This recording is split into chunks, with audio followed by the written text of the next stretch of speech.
ഇന്ന് എനിക്കൊരു ഗസ്റ്റ് ഉണ്ട്. ഈ ഉണ്ടാക്കുന്നത് അവന് വേണ്ടിയാണ്, വേറെ ആരുമല്ല, അഭിജിത്ത്. അവൻ്റെ പോസ്റ്റിംഗ് വന്നു, നാളെ പോവാണ്. അപ്പോൾ ഈ ഫുഡും ഇന്നത്തെ വീഡിയോയും ഞാൻ അവന് വേണ്ടി ഡെഡിക്കേറ്റ് ചെയ്യാണ്. സ്വന്തം രാജ്യത്തിന് വേണ്ടി ജനിച്ച നാടും വീടും വീട്ടുകാരനെയൊക്കെ ഉപേക്ഷിച്ച് ദൂരെ എവിടെയോ പോയി ജീവിക്കുന്നതിനിടയിൽ കിട്ടുന്ന ചില വിലപ്പെട്ട സമയങ്ങളിൽ ഞങ്ങളുടെ സന്തോഷം ഇതൊക്കെയാണ്. അല്ലെങ്കിലും ഈ ഹാപ്പി മൊമെൻറ്റ്സ് എന്നൊക്കെ പറയണത് വെറുതെ ഉണ്ടാവുന്നത് മാത്രമല്ല, നമ്മൾ ഉണ്ടാക്കുന്നതും കൂടെയാണ്. ക്ലീനിങ്ങും അല്ലറ ചില്ലറ കട്ടിങ് പരിപാടികളൊക്കെ അവരെന്നെയായിരുന്നു. പുതിനയും മല്ലിയിലേക്ക് ഇട്ട് റെഡിയാക്കി വെച്ച നല്ല മസാല തേച്ച് പിടിപ്പിച്ച ഗ്രീൻ ചിക്കൻ കറി അടുപ്പത്ത് വെച്ചിട്ട് അത് വേവണ വരെ നമ്മുടെ കലാപരിപാടികളായിരുന്നു.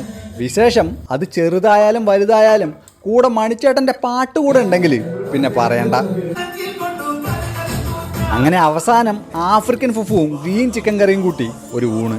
ഇഷ്ടപ്പെട്ട പെണ്ണിനെ സ്വന്തമാക്കാൻ പട്ടാളക്കാരനായി ഈ ദൂരത്ത് നിന്ന് ഇന്നും അവളെ പ്രേമിച്ചുകൊണ്ടിരിക്കുന്ന മൈ ഡിയർ ബ്രദർ, എനിക്ക് നിന്നോട് വേറെ ഒന്നും പറയാനില്ല. Wishing you A happy journey.